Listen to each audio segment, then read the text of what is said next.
श्रीमद् भागवत महापुराण दूर दूर से आई हमारी माताएं बहनें श्रोतागण भक्तगण साधना टीवी श्रद्धा टीवी पर कथा का रसपान कर रहे सभी भक्तों को जय श्रीमन नारायण, जय श्री कृष्णा, राधे राधे, जय गौरी गोपाल।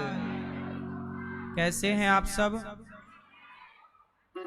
सदा आप पर भगवान की करुणा कृपा बनी रहे। इन्हीं मंगल कामनाओं के साथ कथा में प्रवेश करेंगे। आज की पावन चतुर्थ दिवस की कथा। चतुर्थ दिवस है आज, क्यों? तीसरा दिन है, चौथा? हमारे भैया श्री योगेंद्र शर्मा जी साधुवाद और धन्यवाद के पात्र हैं कि इनके द्वारा भागवत की कथा सुनने को हम सबको मिली। देखो, यजमान ना हो, आप जैसे भक्त ना हो, भैया योगेंद्र जी जैसे लोग ना हो, तो फिर कहां इस धरती पे सत्संग रहेगा? क्यों? आप जैसे जब सुनने वाले ही नहीं रहेंगे तो सुनाने वाले सुनाएंगे किसे? इस कलयुग में भी आप जैसे भले लोग हैं, ये बड़ी कृपा है आज भी कि ईश्वर, कितना घोर कलयुग चल रहा है, लेकिन इस कलिकाल में भी आप जैसे भक्तों ने सनातन संस्कृति को बचाए रखा है। सही बताओ, यदि भागवत, देखो इन्होंने सारी जिंदगी पैसे कमाए हैं, पैसे कमा करके इन्होंने पैसे खर्च कहाँ किए? भगवान की कथा में। और इन्होंने पैसे खर्च किए तो सबको क्या मिल रही है? भगवान की चर्चा, भगवान की कथा, ज्ञान। इनका पैसा ना और जगह भी खर्च हो सकता था। ये चाहते तो सभी दोस्त मित्रों को बड़ी शराब की पार्टी दे देते कि चलो जी आओ, आज शराब पीते हैं सब लोग साथ में। तो पैसे तो वहां भी खर्च होते। क्यों? बिना पैसे के ना शराब आ रही है, ना आप कुछ कर पा रहे हो। लेकिन इन्होंने अपना पैसा कहां लगाया? भगवान की कथा में। और केवल ये अकेले नहीं आए, इनका पूरा परिवार, जो कभी वृंदावन शायद नहीं आते, इनके कारण वो भी वृंदावन आ गए।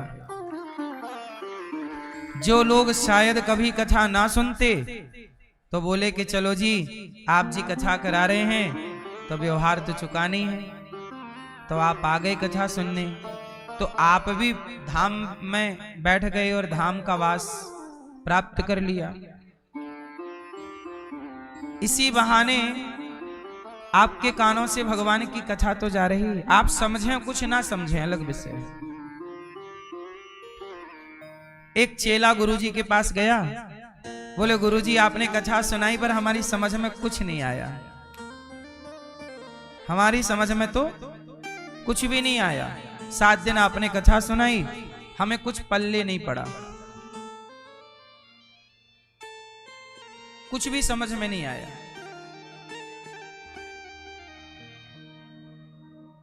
अच्छा, तो गुरुजी ने एक टोकनी उसे दे दी, बांस की। बाजार में बिकती ना बांस की टोकनी, वो ना कोयला निकालने वाली थी। कोयले की भट्टी से कोयला निकालना और उसे भट्टी पे डालना, तो वो बिल्कुल पड़ गई थी काली। क्या पड़ गई थी? काली। गुरुजी ने कहा जाओ इस बांस की टोकनी में पानी भर के लाओ, नदी चले जाओ, एक टोकनी पानी लाओ। चेला टोकनी लेके गया, पानी नदी में जैसे ही डाले, उठाए, टोकनी में थोड़ी पानी भर सकता है। क्यों भाई?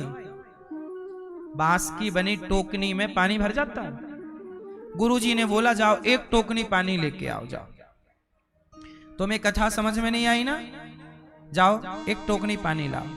वो बार बार डाले, बोले गुरुजी हमने बार बार वो डाले, बार बार निकाले, बार बार। आखिरी में 100 बार ट्राई किया, पानी नहीं आया। समझ गया कि गुरुजी कंफ्यूज हैं, गया, गुरुजी आपने टोकनी में पानी लाने को कहा, टोकनी में थोड़ी पानी आ सकता, मतलब आप बाल्टी दो, तगाड़ी दो, बर्तन दो, पानी आएगा, टोकनी में थोड़ी आएगा। गुरुजी ने कहा बेटा चलो पानी नहीं आया कोई बात नहीं, पर देख ध्यान से टोकनी साफ हो गई कि नहीं। कोयले की टोकनी थी ना, काली थी, बार बार पानी में डुबाई तो साफ हो गई। गुरुजी ने कहा बेटा तू पानी भले नहीं लाया पर टोकनी तो साफ हो गई। बस यही है, सत्संग भले समझ में ना आए पर वो सत्संग का जब शब्द कान से भीतर जाएगा तो जन्म जन्म के पाप धुल डालेगा। जैसे कोयले की कालिक धुल डाली उस जल ने। इसलिए कथा समझ में आए ना आए, आज नहीं आएगी, कल नहीं आएगी, सत्संग करोगे, करत करत अभ्यास के जड़मति होत सुजान, रसरी यावत जात है सिल पर पड़त। कुएं पर एक पत्थर होता है, बार बार के रस्सी से पानी निकालते निकालते ना उस पत्थर में भी निशान पड़ जाता है। यदि बार बार के अभ्यास से पत्थर घिस सकता है तो हमारे मन मंदिर में भक्ति कैसे नहीं प्रवेश करेगी, क्यों नहीं प्रवेश करेगी, शांति क्यों नहीं आएगी, सत्संग क्यों नहीं समझ आएगा। तो हमारे श्री योगेंद्र जी बड़े पुण्य का कार्य कर रहे हैं और इनकी धर्म पत्नी हमारी मैया श्रीमती सुमन शर्मा जी, इनके बेटे रुशील शर्मा जी, आपकी धर्म पत्नी सोनाली शर्मा जी, कृष्णा शर्मा जी हैं, कृष्णा जी अच्छा, केशवी शर्मा जी,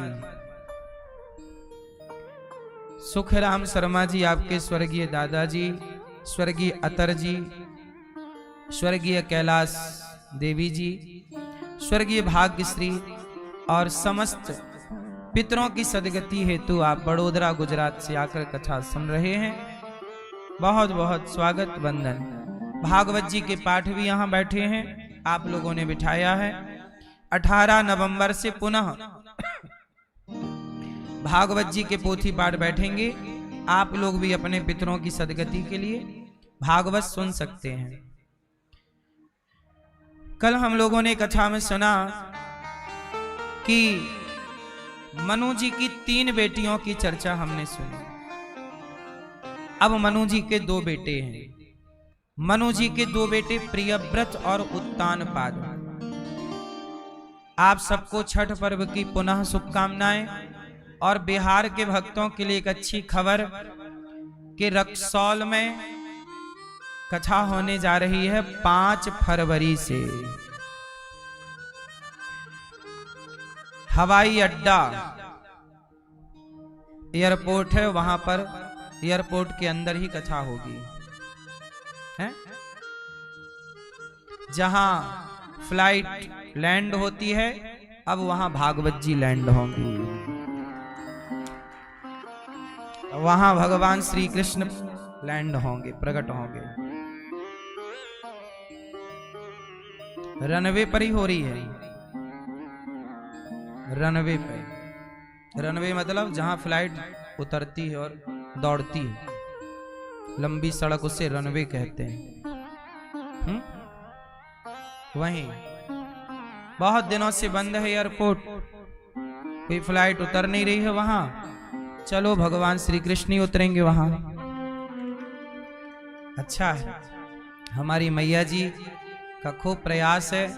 सत्संग भी मैया जी ने रक्सौल में पिछले समय कराया था और अब पुनः भागवत जी की तैयारी में आप लगी हैं। आप देखो ये मैया इतने लोगों को भागवत से जोड़ दिया इन्होंने। पूरा रक्सौल, पूरा बिहार भगवान की कथा में, प्रेम में भगवान के डूबा रहता है। सबके हृदय में भक्ति का संचार कर दिया है इन्होंने। आप सबसे मेरी प्रार्थना है कि एक शराबी यदि 4 को शराबी बना सकता है, एक जुआनी 4 को जुआनी बना सकता है, तो एक भक्त चार को भक्त क्यों नहीं बना सकता? यही सफलता है। एक शराबी अपनी जिंदगी में कई लोगों को शराबी जरूर बना देता है। क्यों ये बात सही है? शराबियों के भी गुरु होते हैं, गुरु जी से सीखा है। गंजेड़ियों के भी गुरु होते हैं। बोलो हाँ। एक गंजेड़ी यदि गांव में है तो 4 लोगों को गंजेड़ी बना देगा, और फिर वो 4 फिर एक एक को बनाएंगे, उनके भी 4-6 चेले, ऐसे उनकी संख्या बढ़ती जाती है। यदि एक बिगड़ा हुआ आपके गांव में एक व्यक्ति यदि नशा करने लग जाए, ड्रग्स लेने लग जाए, तो वो 4 को ड्रग्स लेना सिखा देगा। सही है? इसलिए एक बिगड़ा 4 को बिगाड़ सकता है, तो एक भक्ति से जुड़ा हुआ व्यक्ति भगवान के भक्त क्यों नहीं बना सकता? औरों को क्यों नहीं भगवान से जोड़ सकता? यही प्रयास है हमारी मैया जी का, जो कि कथा से आप सबको जोड़ना चाहती हैं। प्रिय भक्तों, आपको भी ईश्वर से योग्य बनाए तो आप भी सबको भगवान से जोड़िए। एक दिन क्या हुआ, ध्रुव जी, अपने ध्रुव जी उत्तानपाद के बेटे का नाम है ध्रुव, और ध्रुव जी हैं 5 साल के। एक दिन 5 साल के ध्रुव जी अपने पिता की गोद में बैठने गए, तो सौतेली माँ ने हाथ पकड़ के नीचे गिरा दिया। जाओ, इस गोद में तुम मत बैठो, इस गोद में तो मेरा बेटा बैठेगा। सौतेली माँ ने अपमान करके ध्रुव जी को घर से निकाल दिया। ध्रुव जी को उनकी अपनी माँ ने समझाया, सत्यम सुरुच्या भेतम भवान में यद दुर्भगाया उदरे गृहीत। तू जा, तपसाराध्य पुरुषम तस्यैवानुग्रहेण में गर्भे त्वं साधयात्मानम यदि छसी नृपासनम। जा जा बेटा, तप कर, तप करने से तुझे भगवान मिल जाए, तो भगवान को पा लेने के बाद फिर कोई गोद बोध की जरूरत नहीं पड़ती। जाओ तुम तपस्या करो। अब देखो, ध्रुव जी का अपमान किसने किया? सौतेली माँ ने। अपमान क्यों? सिंहासन पर बैठने चले। समझो बात को, जब तक आप कुछ नहीं करते तब तक आपका कोई अपमान नहीं करता, और आप जरा सी सफलता में पग रखो, कामयाबी में कामयाब होएंगे, तो आपका अपमान करने वाले भी ढेर मिल जाएंगे। जब तक आप निकम्मे हैं, कुछ नहीं करते, तब तक कोई कुछ नहीं बोलता, क्योंकि सबको लगता है ना कि यार मैं कुछ करता नहीं, ये भी कुछ नहीं करता, चलो अपन भाई भाई। पर आप सफल हो रहे हैं, तो जो अकर्मण्य थे, जो करते धरते कुछ नहीं, उनको लगा कि यार ये तो आगे बढ़ रहा है, तो क्या करें, उसकी बराबरी कर नहीं सकते, तो चलो उसकी बुराई करते हैं। इसलिए जब कोई आपकी बुराई करे तो जवाब मत देना उसका। क्यों? क्योंकि वो आपकी बराबरी तो कर नहीं सकते, बेचारे बुराई करके मन को तसल्ली दिला रहे हैं। इसलिए जरूरी नहीं है कि सबको पलटकर जवाब दिया जाए। क्यों जी? क्या ये बात जरूरी है कि हम आपको रिप्लाई करें, जवाब दें? क्यों नहीं? कुत्तों को कौन जवाब देता है? हाथी जाता है, कुत्ते भौंकते हैं, क्या हाथी किसी भी कुत्ते को रिप्लाई करता है? क्यों भौंक रहा है? इसलिए हाथी अपने लक्ष्य में पहुंचता है, चलता जाता, हाथी मस्ती से चल रहा है। ऐसे ही है कि जीवन में जब आप सफल होंगे तो आपकी आलोचनाएं होंगी, वो सहन करना पड़ेगा। ध्रुव जी को भी सिंहासन पर बैठे कि हाथ पकड़ के नीचे, देखो इतना बड़ा अपमान कि आपको भरी सभा में हाथ पकड़ के फेंक दिया जाए बाहर की ओर, चल, ये अपमान है। लेकिन एक बात बताएं, अपमान सह लेना सही है कि गलत है? क्या है? क्या है? सही है? हाँ। नहीं सहना तो भैया लड़ो, फिर लड़ो, बनाओ अपने घर को नरक। सह लोगी तो समझदार कहलाओगी, और अपमान करने वालों का अपमान आप भी करोगी तो उनमें और आप में अंतर क्या रहेगा? फिर इन दोनों में समझदार किसे मानोगे आप? दो कुत्ते भौंक रहे हैं, एक गली में दो कुत्ते भौंक रहे थे और दूसरी गली में एक कुत्ता भौंक रहा था, दूसरा खड़ा था चुपचाप। आप बताओ कौन समझदार है? भौंकना जरूरी नहीं है, शांत रहने वाला ही समझदार है। इसलिए शांति चाहते हो तो शांत रहना सीखो। आप शांत रहते नहीं और शांति बराबर चाहते हो। लो, बहू कह रही है सास को, ले सुन। सास भी कह रही तू भी तो सुन, तू भी तो शांत रहा कर। हाँ, मम्मी है तो किसी की सास ही नहीं है, और आप भी किसी की हो तो बहू। बस आदमी ये कहता तू सुन, हम नहीं सुनेंगे। हाँ, सबके लिए हमें तो समझाने का मौका चाहिए बस।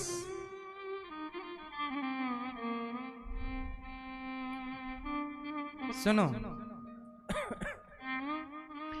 ध्रुव जी महाराज का अपमान हुआ, मां घर में ले गई। ध्रुव जी को बड़ा लाड़ लड़ाया, बेटा क्या हुआ? कहा मां मुझे नींद नहीं आएगी अब, तू कोई रास्ता बता मां, मैं क्या करूं? तब मां ने कहा बेटा तू भगवान की शरण में जा। बाप की शरण में गया तो बाप ने धक्के मार के निकाल दिया, सौतेली मां ने निकाल दिया। जब बाप ही सहारा नहीं दे रहा है तो भगवान के आश्रित रह जाओ। ध्रुव जी बोले मां मैं तो भगवान को जानता नहीं हूं मां, कहां मिलेंगे भगवान? 5 साल के हैं ध्रुव जी, बच्चे हैं, जानते वानते कुछ नहीं, पढ़े लिखे भी नहीं है कि वेद पुराणों का ज्ञान हो, कि वो तपस्या करना जाने, ये भी कुछ ज्ञान नहीं है, नॉलेज नहीं है।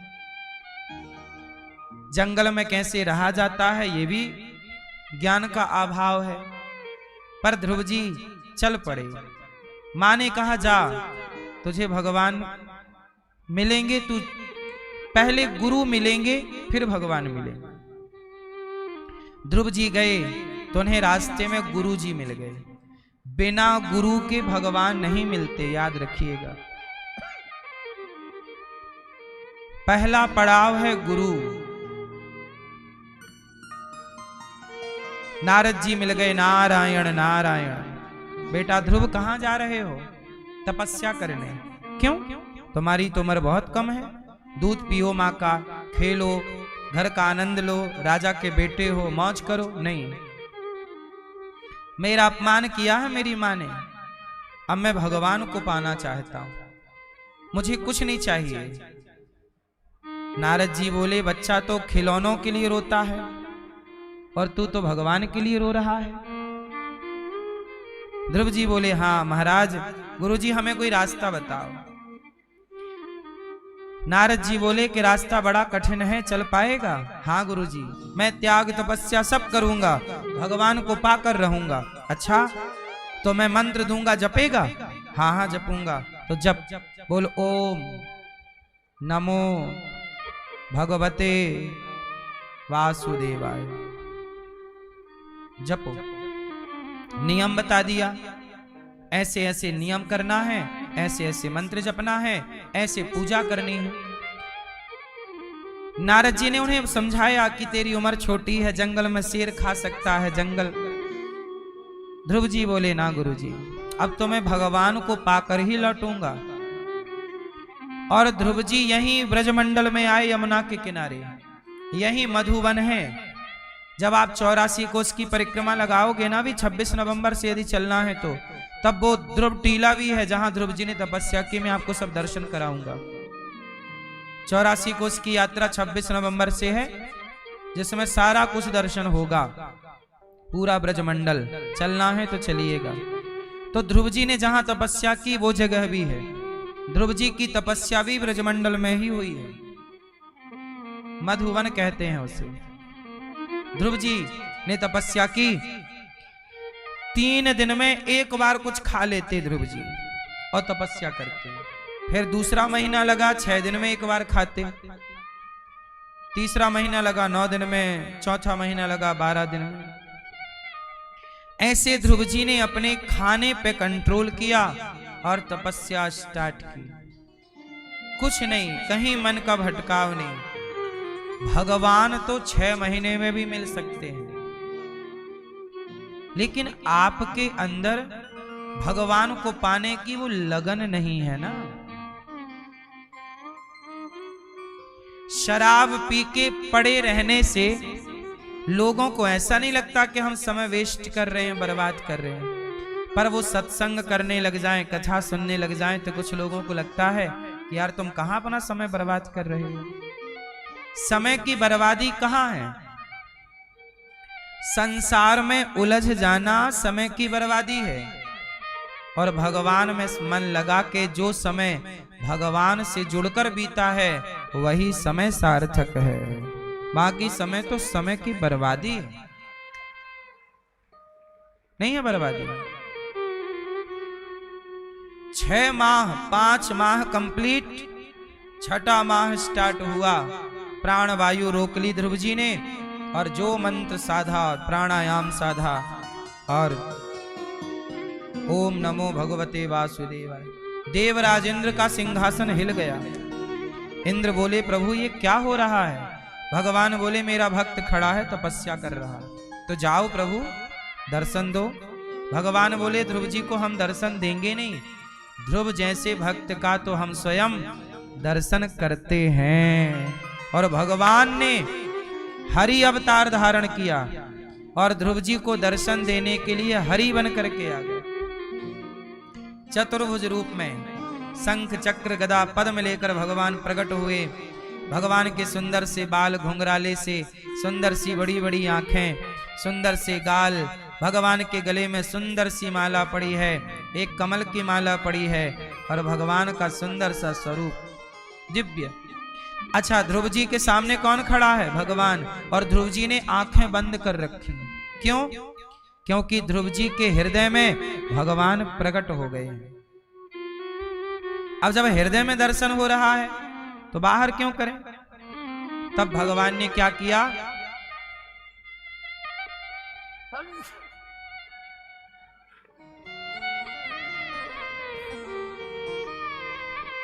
तब भगवान ने ध्रुव जी के हृदय की छवि को खींच ली, और खींच करके, और जैसे ही वो गायब हो गए ध्रुव जी के हृदय के भगवान, आंख खुली तो जो छवि मन मंदिर में थी वही सामने पा गए ध्रुव जी महाराज। चरणों में गिर पड़े, हाथ जोड़ करके खड़े हैं। ध्रुव जी कुछ कहना चाहते हैं, पर ध्रुव जी कुछ पढ़े लिखे नहीं हैं। क्या बोले? तब भगवान श्रीमन नारायण ने ध्रुव जी के गालों में शंख का स्पर्श किया। शंख स्पर्श कराया तो ध्रुव जी को संपूर्ण वेद पुराणों का ज्ञान हो गया, और ध्रुव जी ने भगवान की स्तुति की। क्या कहा? योऽन्तः प्रविश्य मम वाचमिमां प्रसुप्तां संजीवयत्यखिल शक्तिधरः स्वधाम्ना अन्यास्तहस्तचरणश्रवणत्वगादि प्राणानमो भगवते पुरुषाय तुभ्यम। जब भगवान ने शंख का स्पर्श कराया तो ध्रुव जी क्या हुआ? ज्ञानी हो गए। याद रखना भक्तों। चलो बताओ, ज्ञानी कौन और मूर्ख कौन? चलो, पीली मैया, ज्ञानी कौन है और मूर्ख कौन है? सब हम बताएं? आप ना बताओगे मेरी माँ कुछ है? भैया बताओ, ज्ञानी कौन, मूर्ख कौन? हाँ बताओ।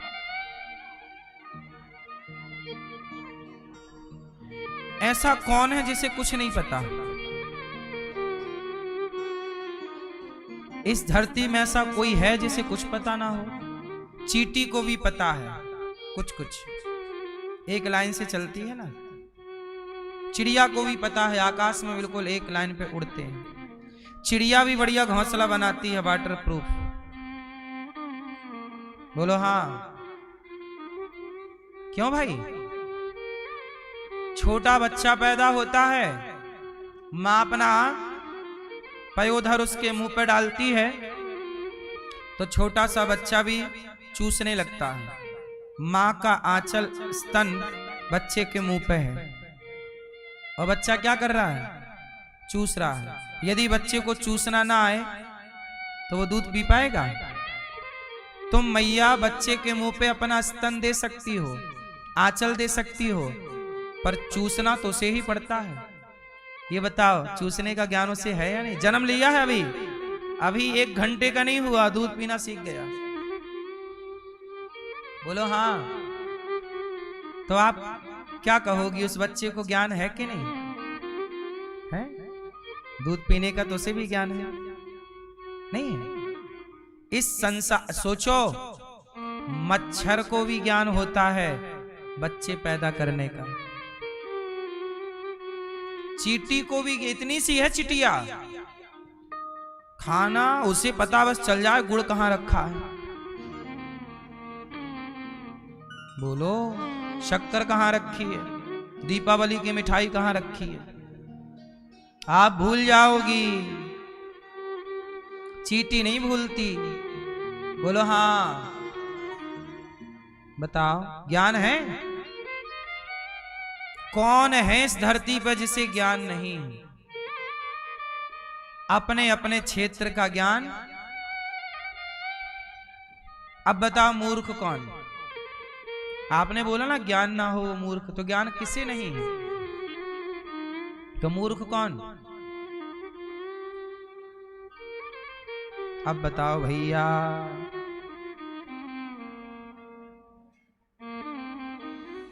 सुनो, शास्त्र क्या कहते हैं? शास्त्र कहते हैं ज्ञानी मूढ़ ना कोई। ना कोई ज्ञानी है ना कोई मूर्ख। फिर ज्ञानी मूर्ख कौन? जेहि छन जस रघुपति करही। भगवान जिसे जब जैसा बनाना चाहें, मूकम करोति वाचालम पंगुम लंघयते गिरिम यत् कृपा तमहम वंदे परमानंदम माधवम। मुंह कहो ही बाचाल पंगु चढ़हि गिरिवर गहन। जासु कृपा सो दयाल द्रवहु सकल कलिमल दहन। भगवान जब चाहें तो मूर्ख को भी ज्ञानी बना सकते हैं, और जब चाहें तो ज्ञानी रावण को भी मूर्ख बना दिया। बोलो, तो आप कभी किसी बात का घमंड ना करिए कि मैं ज्ञानी हूं, मैं मूर्ख हूं, मैं धनवान हूं, मैं गरीब हूं। भगवान जिस समय जिसे जो करना चाहें, वो ज्ञानी लोग भी ऐसी हरकत करते हैं कि लगता है ये बड़ा मूर्ख आदमी है। और कई बार मूर्ख से मूर्ख इतना अच्छा काम कर देता है, लगता है यार ये बड़ा गया, तो हम इसे तो हम मूर्ख समझ रहे थे, पर ये तो बड़ा समझदार है, ज्ञानी है। तो ज्ञानी मूढ़ ना कोई नहीं है। भगवान जिसे जब जैसा बनाते हैं वो व्यक्ति वैसा। कुल मिला के ये है। इसलिए ध्रुव जी को भगवान ने शंख का स्पर्श कराया, ज्ञानी हो गए। भगवान कृपा करें तो लंगड़ा भी पहाड़ लांघ जाता है, कृपा करें तो गूंगा भी बोलने लग जाता है। बोलो हाँ।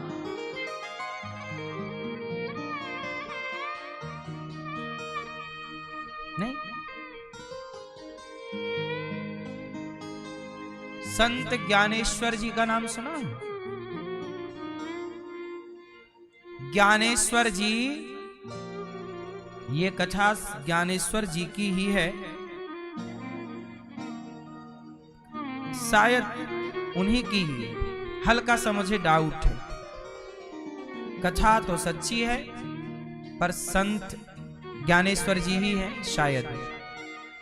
संत ज्ञानेश्वर जी की एक कथा है कि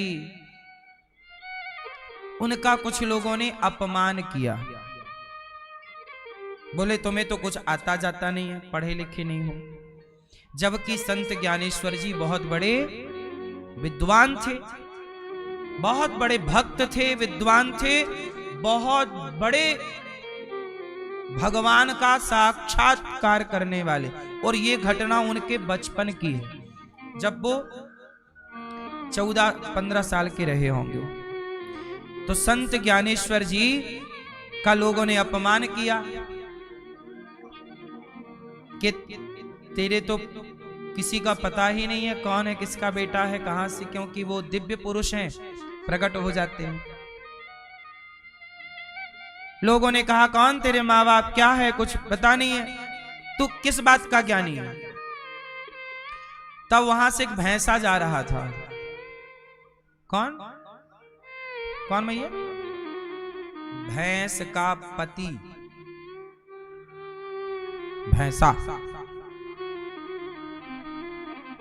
भैंस का हस्बैंड। वहां से एक भैंसा जा रहा था, तो संत ज्ञानेश्वर जी ने उस भैंसे पे हाथ रखा। भैंसे पे हाथ रखा तो वो भैंसा वेद मंत्र बोलने लग गया। वो भैंसा क्या बोलने लगा? वेद मंत्र। सारे वहां ज्ञानी लोग हक्का बक्का रह गए कि ये संत जिस पे हाथ रख रहे हैं, जानवर कभी बोलता है क्या? लेकिन वो जानवर मंत्र बोल रहा है, मंत्र। अब सब संत ज्ञानेश्वर जी के चरणों में जाके गिर पड़े। तो ज्ञानी मूढ़ ना गदहा भी, यदि भगवान और भगवान का भक्त कृपा करे तो गदहा भी सब कुछ कर सकता है। गधे से काम करा ले भगवान तो गदहा कर जाए। चलो बताओ, राम जी ने बंदर से काम करा लिया कि नहीं सब कुछ? बोलो। बंदर पे हाथ रख दिया, बंदर ज्ञानी नामाग्रगण्यम। श्री गुरु चरण सरोज रज निजमन मुकुर सुधारी, वर्णौ रघुवर बिमल जस जोदायक फल। बुद्धिहीन तनु जान के सुमिरो पवन कुमार, बल बुद्धि विद्या देहु मोहि हरहु कलेश। आप बुद्धि किससे मांग रहे हो?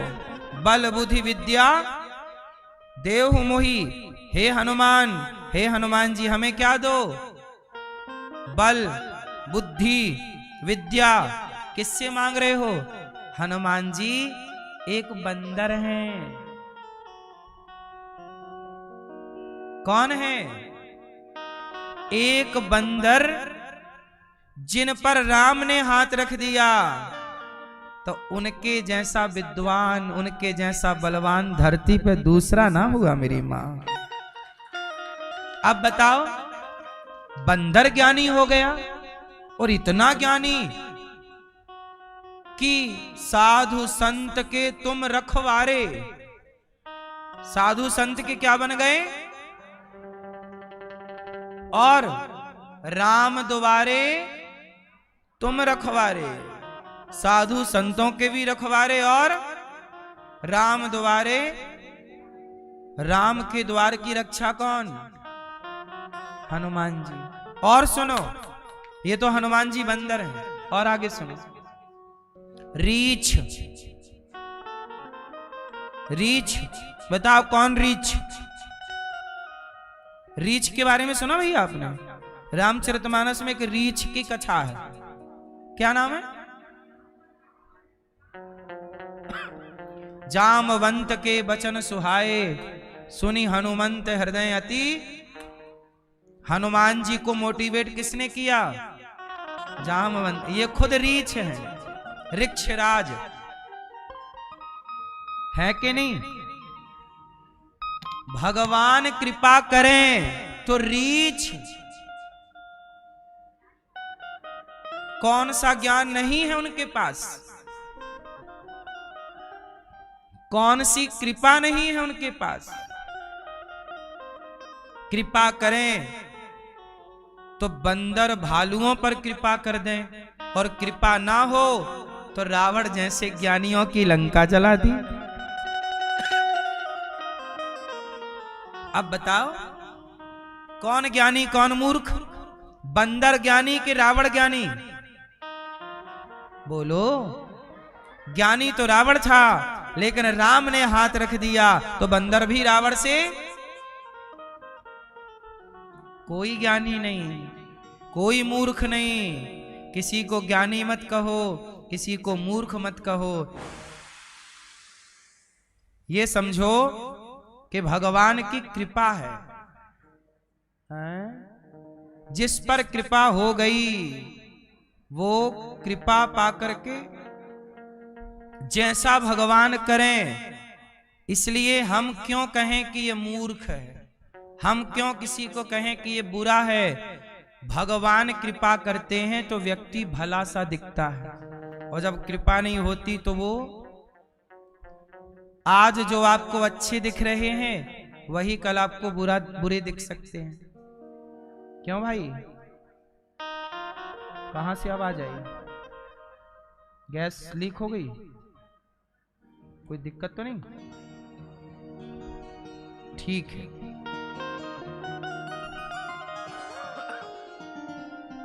तो ज्ञानी मूढ़ न कोय, जे ही छन जस रघुपति करहि। भगवान की कृपा बड़ी है। मूकम करोति वाचालम पंगुम लंघयते गिरिम यत कृपा। अच्छा भैया एक बात बताओ, मैं इस पे बात कर चुका हूं, फिर से दोहरा देता हूं क्योंकि बात करोड़ों की है, कहीं आप भूल ना जाओ। याद कर देते हैं, याद करा देते हैं। बताओ, आप लोग कर्म करते हो ना, तो कर्म करने से क्या मिलता है? फल। फिर कर्मों का फल क्या बन जाता है? भाग्य। लोग कहते हैं ना मेरे भाग्य में ये है ये नहीं। सबसे बड़ा क्या होता है? भाग्य।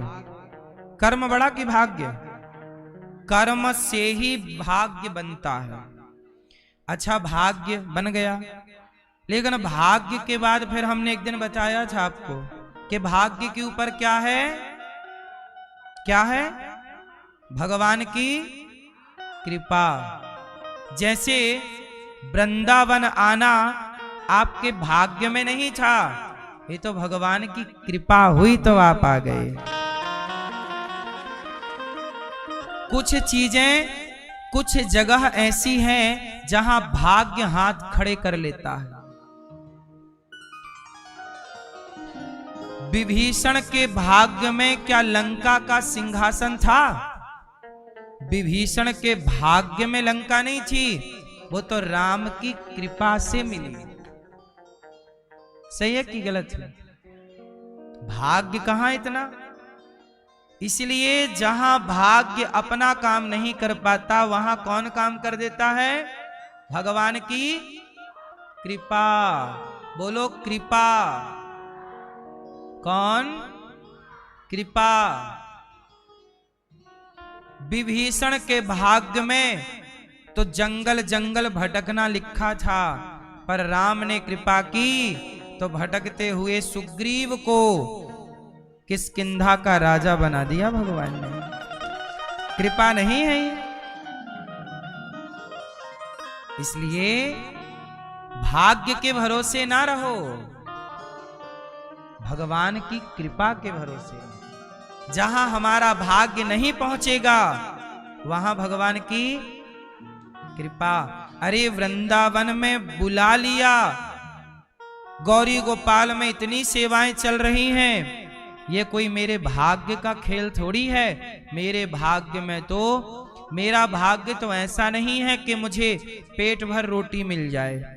सुदामा के भाग्य में तो भरपेट भोजन नहीं था। क्यों, बात सही है गलत है?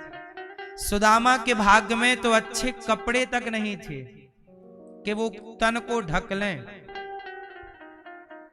क्यों भाई, सही है गलत है?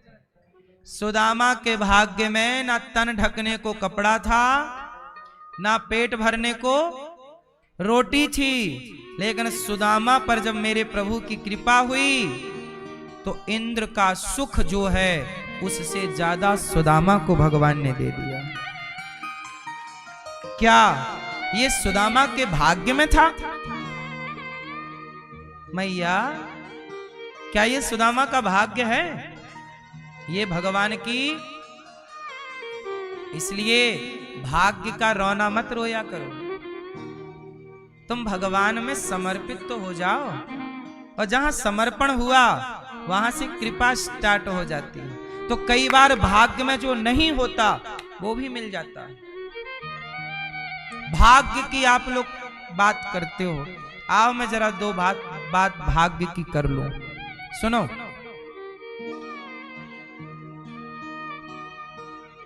कई बार ऐसा हुआ कि आप लोगों का एक्सीडेंट हुआ। आप में से कुछ लोगों का कई बार एक्सीडेंट हुआ। आप लोगों की बात करते करते ये दास मैं अपनी ही बात करके आपको समझा दूं। ये बात केवल समझने और समझाने के लिए। मेरे अपने जीवन में घटना घट चुकी है। मैं एक बार ऊपर से गिर चुका, 2 मंजिल से मैं गिरा, कोल्हू टूटा मेरा, मैं हॉस्पिटल में भर्ती रहा। मेरी अपनी बात है। अब मुझे क्या समझाना है आपको कि मैं तो उस दिन मर ही गया था। जब गिरा इतने ऊपर से, सिर के बल गिरता तो मर ही जाता। पांव के बल गिरा, कोल्हू के बल, तो पांव टूट गया, कोल्हू टूट गया। बाद में जुड़ भी गया, 2-3 महीने बाद ठीक भी हो गया। तो ये बताओ, मेरे भाग्य में क्या बाकी की उम्र थी? मेरे भाग्य में आगे की जिंदगी थी? मेरी जिंदगी तो वहीं पूरी हो गई। भाग्य तो मेरा वहीं तक था। मेरी जिंदगी उतनी थी, उतनी सांसें थी। आपका एक्सीडेंट हुआ ना, बस वो आपकी मृत्यु थी।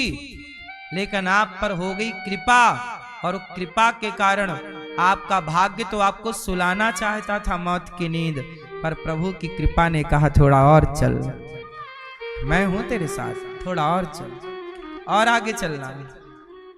इसलिए भाग्य तो कब का मार डालता है। आज सांसें हैं तो ये भाग्य के भरोसे नहीं हूं मैं। किसके भरोसे है? भगवान की कृपा। इसलिए आप लोग भी इस कृपा को महसूस करिए। जैसे मैया, जब आप गर्भवती होती हो, जब पहली बार आपके पेट में बच्चा आता है तो आपको कैसा फील होता है? बुरा कि अच्छा? मैया बताओ मेरी माँ। पुरुष लोग तो ये कभी जान ही नहीं पाएंगे, उनके पेट में तो बच्चा आता ही नहीं है। आप बताओ, जब पहली बार आपको पता चला कि आप गर्भवती हैं तो अच्छा लगा था, बुरा लगा था? अच्छा लगा। वो फील क्या आप बता सकती हो? शब्द है उसको बताने के लिए, एक्सप्लेन कर सकती हो? नहीं।